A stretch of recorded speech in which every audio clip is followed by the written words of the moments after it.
Am I the a-hole for refusing to invite my estranged mother to my wedding and rethinking my engagement because my fiancé sided with her? I'm feeling completely overwhelmed right now, and I honestly don't know how to react because the people I trusted the most are turning on me. For context, when I was in high school, my mom, 51 female, cheated on my dad, 53 male, with the father of a guy from my soccer team. It was a small town, so the fallout was massive. My parents separated and I stayed with my dad, but the bullying at school was relentless. My mom's side of the family tried to reach out and appeal for her, telling me to forgive her, but I hated them all. The only exception was my grandma and a few cousins. My grandma was the only one on that side who truly understood my pain. She passed away a little after everything went down, and her funeral was the last time I saw most people from my mom's side. I resented them for not disowning my mom, so I cut almost everyone off, except for those few cousins. At school, I took the bullying for months, until one day I just snapped. I was getting surrounded by people in the hallway, and they were making comments and laughing in my face. Usually, I just ignored it and went back to class immediately, but I don't even know what came over me that day. I grabbed a fire extinguisher off the wall and went nuts. I sprayed the foam, swung the canister, and went completely manic. I attacked my bullies, but I was so mentally gone that I ended up attacking random guys too. The cops had to be called, and I was put in a psych ward for a week. When I came back to school, it was awful. Everyone was terrified of me, including the teachers. People thought I was a lunatic. No one would sit next to me, and everyone walked on eggshells, including the teachers. Some parents petitioned the school to expel me, but since it was close to the end of the year, the school let me finish and told my dad I couldn't come back the next year. Around this time, my mom agreed to a 70-30 custody split, but the one good thing she did was let me live with my dad full-time. We moved to the East Coast to live with my dad's brother. That's when I started lying. At my new high school, I just wanted a clean slate, so I told people my mom had passed away. When she would visit for her custody time, I gave her the cold shoulder. I pretended she didn't exist, even when she was in the room. Eventually, the visits became interrupted and less frequent. She tried to come to my high school graduation, but I asked school security to have her removed, and they escorted her out. As soon as I turned 18 and couldn't be forced to see her, I went no contact. I went to college, and she tried to visit me on campus once or twice, so I called campus police on her. I met my girlfriend, now fiancée, in my sophomore year. I told her the same lie, that my mom passed away while I was in high school. My dad eventually told her the truth years later. She was upset, but we worked through it because I explained the trauma and the psych ward experience. Fast forward to now, I've been doing really well financially. I have a great job, and I finally felt stable enough to propose. She said yes. I didn't tell my extended family though, because I know the cousins I stayed in touch with my mom and give updates against my will, so I withheld the information. Last week, my uncle passed away. He was the one who took us in after the affair, so it hit me hard. At the funeral, my mom showed up unexpectedly. I was ready to lose it and kick her out myself, but my fiancé stepped in. She went to talk to my mom to get her to leave calmly. Apparently, while she was walking her out, my fiancé, whom my mom had never met before, told her that we are engaged. My mom started crying because she didn't know. Now those cousins are blowing up my phone, saying it's unfair that I didn't tell them about the engagement and pressuring me to invite my mom to the wedding. But what hurts the most is my fiancé. Ever since that interaction, she has been siding with them. She keeps saying that my mom looked so broken and that everyone deserves a second chance. I feel like I'm going crazy here. I don't owe my mother anything. Keeping her out of my life has been the key to my sanity, and all the progress I've made in therapy feels like it's coming undone. My fiancé knows everything, the psych ward, the bullying, all of it. And she still leaked my engagement to the one person I wanted to hide it from. Now she's judging me for not wanting to reconcile. I'm genuinely having trust issues with her now. I feel like she broke my boundary and is siding with the woman who ruined my childhood. Am I the a-hole? Now for the top comments. How could you remain with someone who so completely disregards your trauma and insists on re-traumatizing you with the one boundary that you have made? She comes from a good family where no one traumatized anyone, and her mom passed away a while ago, and maybe she's projecting. Odds are my mom's probably a changed person, but I just can't stand her. She makes me physically sick. I feel like I've become a new person in the last 8 years since we moved, and whenever I see her, it's like I've run so far and she catches up to me. And now it feels like everything in my life that I've so carefully built and constructed is being brought down. It doesn't matter what she thinks, she should be listening to what you are telling her. Next story. Am I the a-hole for making my wife do all the chores since she used the chore money for herself? I work out of town at a very physically demanding job. Strangely enough, I am really lazy. But I make lots of money, so I have no problem paying people to do all my housework and yard work. I have a cleaning lady and a kid who mows my lawn and shovels the snow.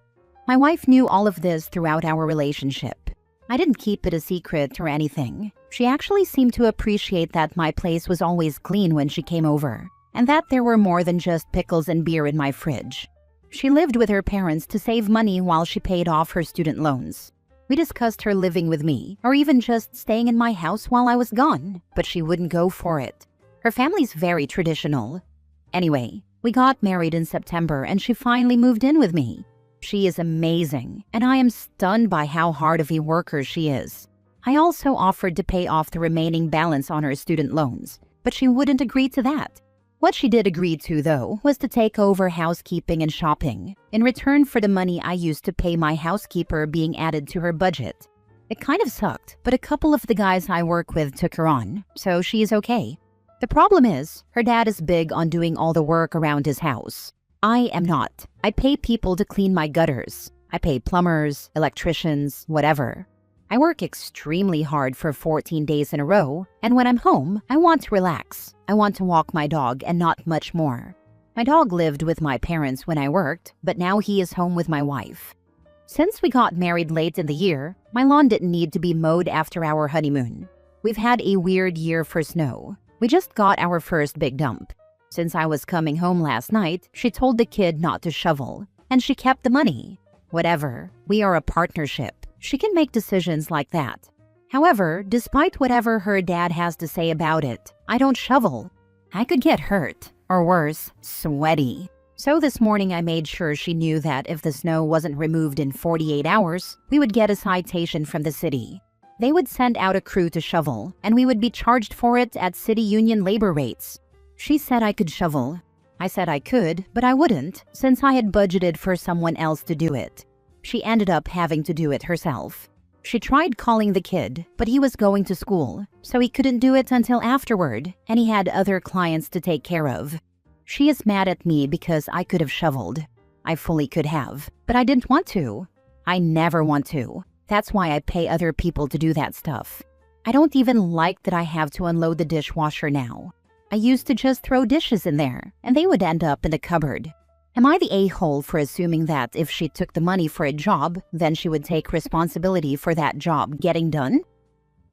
Not the a-hole, but I think you should keep hiring people to do chores and not give your wife the money to do them. I don't think she respects the fact that you don't and can't do some of the work that her dad does. I could do that work, I just don't want to. That's still valid. You're not refusing because you can't. You're refusing because you already paid so you don't have to. That was the agreement. Taking the money means taking the responsibility. Not the a-hole. To be honest, I wish my hubby would do this. Then more time for hobbies, lol. There are studies that show that purchasing services to reclaim your time leads to longer-lasting happiness than using the same amount of money to buy things. Time is valuable. OP found a way to waste less of his. It's worth the cost. Next story. Am I the a-hole for wanting to know how much money my husband makes? My husband and I just got married this year, after being together for 9 years. When we first got together, he was very reserved about his financial situation. He owns a business, and I didn't feel the need to ask or pry. As we've been together, we've slowly morphed into me working a part-time job and him paying all the bills, which I am very grateful for, and try my best to show my appreciation for as much as I can. I also take care of all the household duties and pay for groceries about half the time. We've seemed to settle into this arrangement with no issues from either side. He's never disclosed how much money he makes annually or given me any insight into his finances. I know that there's no debt or anything like that for a few reasons I can't disclose here. Throughout the years, I have interviewed for full-time jobs. I had an offer for a 6-figure job and nearly accepted it until he said, well then we can't go to X, a place we frequently stay for weeks or months, and I'll have to go alone to Y, etc., in a way that made me feel guilty, or like I'd miss out on the life we currently share. He also bought our new house without me being present or even knowing he purchased it, saying it was a surprise. I did tour it before and really liked it, so it wasn't an issue. It's just the fact that I was not included in this decision-making. Now that we got married recently, I felt it was time that I fully knew what was going on. We're planning to have children, and I'd like to know what our budget looks like. Private school, nanny, etc., if those are in our budget. I also pay for most of my own expenses, hair, makeup, clothing, workout classes, etc., with my own money from my job, and if I had a child, I would not be working as much. This is where we are currently. He tells me I could easily check the bills that come in the mail and know what's happening that way. I said, okay, sure. So I made a spreadsheet of the expenses I could find, noting the due dates and autopay cards, etc., just trying to work with what I could get. He still will not tell me how much money he makes or show me bank accounts or statements, although I have seen one or two over the years on the counter. He says I could assume from our lifestyle and cars that we're well off. Our house is worth 7 figures, and our cars are around 6 figures. I said I understood that, but I feel that if I'm going to have a child with him and become more dependent, I'd like to fully understand. He says that it's not important, and that I'll tell people. We have not had any issues with me disclosing personal things in the past. All in all, I am very grateful for the life he provides. And I've tried to make that clear as much as I can, but I don't want to go into parenthood blind to these things. He thinks that it shouldn't matter because I'm taken care of. But I never anticipated I'd be in this position. I've always been a career-oriented person until this relationship. Edit to add, I have seen his credit report when we pulled it for our most recent car lease, and it is very high. No issues there. This is our first year legally married, so we have not filed taxes together yet. We have not done any legal paperwork for the marriage, other than filing the license. I'm more than willing to sign a post-nup in this case. No gambling, addiction, or debt that I can see. We spend 90% of our time together, so I think I'd notice. Am I the a-hole for wanting to know how much my husband makes? I am throwing this out there to everyone that gets married. You are being dumb if you don't have an in-depth conversation about finances with full transparency before getting married. Not just finances, kids, how you want to raise said kids, home upkeep expectations, long-term goals, etc. You should be able to have adult conversations with someone you are going to marry. You need to get a job and manage your own finances. And you would be the a-hole to yourself if you didn't take this into your own hands and look after yourself. Do you know what he does for his business? Something tells me he's either spending well above his means, and you're in debt and don't know, or his business isn't legit. Yes, I do know what his business is and have frequently gone to his place of work, so I know that he's not lying about that. I'm not sure about the overspending because I do know that our house is paid off fully, and he was very frugal with his money before and in the early days of us being together. He lived in his previous home for 20+ years and had it paid off for a while, so I don't think that could be it. It's just strange. Last story. Am I the a-hole for not letting my boyfriend move in with me? I, 28 female, live alone with my dog, 12 female. Let's call her Nina. She is my baby. I found her and her siblings when they were about 2 weeks old and cared for them. Only 2 survived sadly, but I have to admit, I spoiled her from the beginning because she barely made it.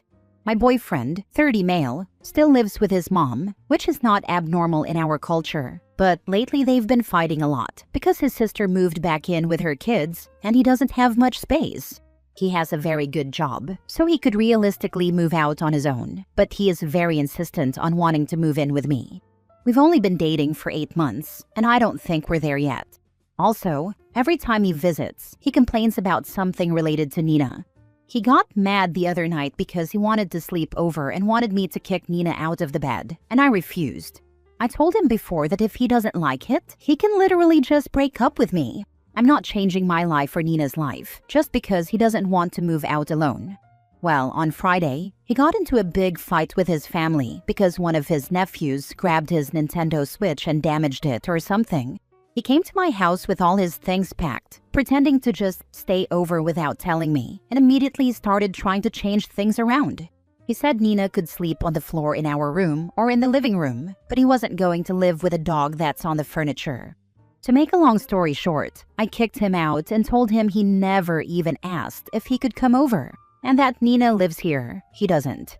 He yelled a lot and got even more mad when I didn't react. He left, and he's been texting me from a hotel, telling me he's losing money because I'm mean and a bad girlfriend. I told him we'll talk again once he gets his own place. I told my friends about it, and some of them were on my side, but others said I was prioritizing a dog over a human. And yes, maybe I am, but why is that so wrong? I started doubting myself, but I'm not really willing to make my dog suffer because he can't adapt to her or find his own place. So, am I the a-hole? Not the a-hole. He sounds like the type of person to give away your dog when you leave, and then say it ran away. Also, he wants to move directly from mama to you. He wants someone to continue taking care of him, to cook and clean. I just cringed a little and feel stupid now.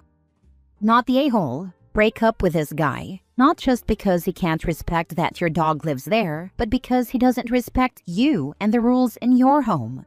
If you let him move in, he will just take over, and he'll probably abuse your dog when you're not around. This guy doesn't communicate with you. He imposes himself on you without warning, and then tries to throw his weight around. He truly isn't worth your time. He sounds like a nightmare. I wanted to break up, but my friend said I was overreacting, so I doubt myself. Besides him being a hobosexual, he is not a dog person, and you are. Find someone who is and have a happy life. You can do far better than him. There are so many times opposites attract, and so many things a couple can have respectful, contrasting opinions about. But a person who loves animals and a person who can't stand animals will never be happy together. One will always resent the other, either for having a pet or for never being able to have a pet.